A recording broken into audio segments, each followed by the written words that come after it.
Winston Churchill poem, 1930 to 1951. So a poem looking at the events related to Winston Churchill from the wilderness years to re-election in 1951 to support the A-level British history course. 1930 was the year when Churchill went out on his ear. A national government was created with those who Winston's ideas hated. Liberals who couldn't stand the fact that Churchill switched again, re-rat. National Labour members did dislike Sir Winston's plan to end a strike. From his backbench wilderness, government plans he did address. Opposing plans to reform the Raj, he launched his critical barrage. Gandhi's half-naked Fakir Act was handled with Winnie's usual tact. Crushing the natives he did expound, rather than talking at table round. India showed him as a Victorian, stuck in the past as an aged historian. A racist view of the non-white races meant in cabinet there were no places. He swore to bring his party down, to protect Britain's jewel in the crown. Baldwin and the Tories fumed. Winston's career appeared quite doomed. The next campaign for his fixation was the crisis about the abdication. On Churchill, King Edward could bank to back his marriage to the Yank. Wallace Simpson had claimed David's heart. He wanted until death do us part. But the government said he had to go. A king can't marry a divorced Yank hoe. So Edward VIII became George VI. Winston was stuck in a proper fix. He wanted to push for more planes and guns to better control Hitler's unruly Huns. But continued support for campaigns absurd meant warnings of war went largely unheard. A grand alliance would pull Hitler's teeth. Bullies need bashing was Winston's belief. Warmonger and madman were his epithets. Appeasement Britain confused by the threats of Nazis and fascists and commies and Japs, when depression cuts meant our forces had gaps. Too many of them and unsure who to trust. Unto Sudetenland crisis was Chamberlain thrust. On returning from Munich with paper in hand, peace for our time, at a cost of Czech land. Yet just 1 year later, the World War began, and Churchill ended his cabinet ban. Called back to the Navy, as in 1914, aged but bellicose and generally keen. Firing off memos in every direction, his political career witnessed resurrection. Winston appeared as a master of fate when promotion followed the Norway debate. The Nazis took Denmark and Norway soon after, the Allied attempt to prevent a disaster. With retreat from Narvik a terrible blow, only the Navy had victories to show. The House wouldn't back PM Chamberlain's mission to create an all-party wartime coalition. Labour refused the organ grinder's monkey, preferring the option that was rather more chunky. So finally Churchill had got the top job. No doubt he began with a generous sob. Getting the role after political intrigue on exactly the day Hitler started Blitzkrieg. As the panzers rolled forward from Ardennes to coast, Churchill was running from pillar to post, trying to get the defence plans to work until Britain's boys were hemmed in at Dunkirk. The miracle of Dunkirk was a defeat, but back on our island we'd be hard to beat. Fighter command squadrons protecting the skies, our superior navy made a landing unwise. Germany seizing the French fleet was a fear, until Churchill had it sunk at Mers el Kabir. The Battle of Britain sent Sea Lion askew, so much owed by so many to so few. But 1940 saw another new threat, as Italy thought Egypt it could get, as Mussolini declared from his fascist rostrum that the Mediterranean Sea was Mare Nostrum. Then Wavell responded with mobile aggression, and Libya was nearly a British possession. Then Winston promised to send troops to Greece, and Wavell's hope of winning did cease. The Brits lost in Greece and got kicked out of Crete.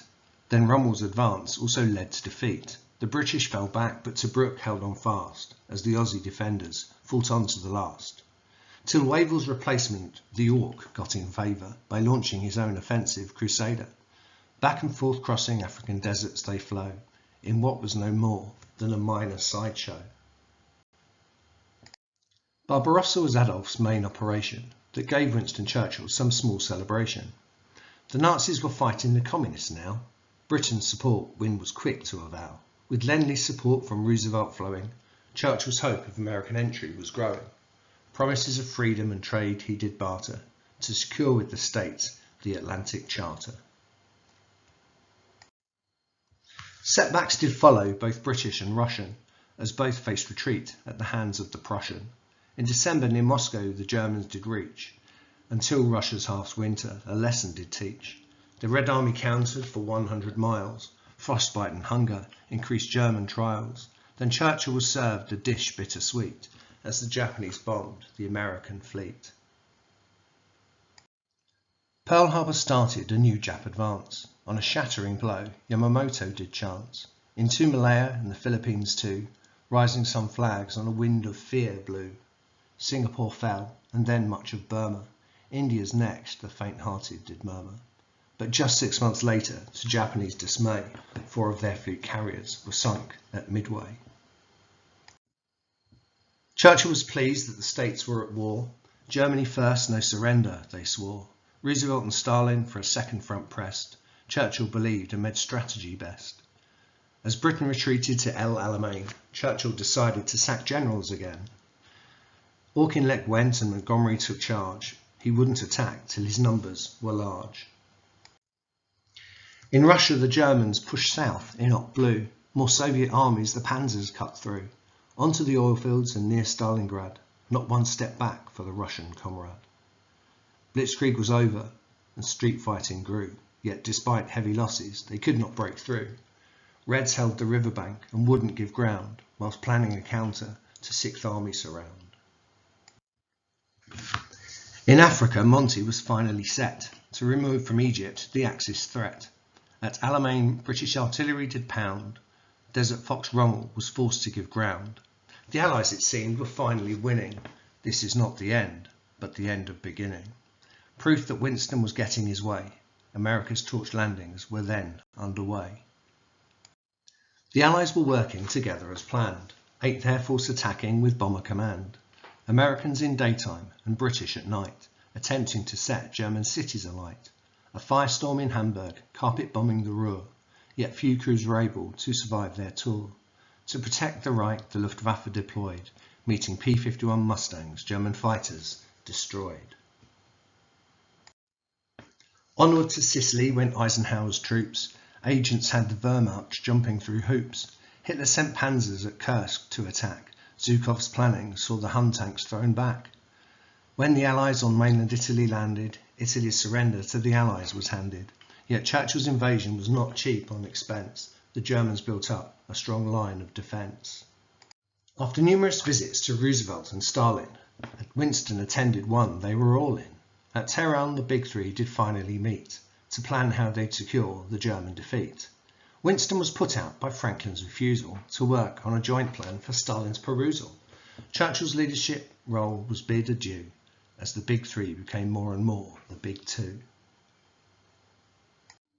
At Tehran they promised invasion of France, Normandy landings, then on the advance.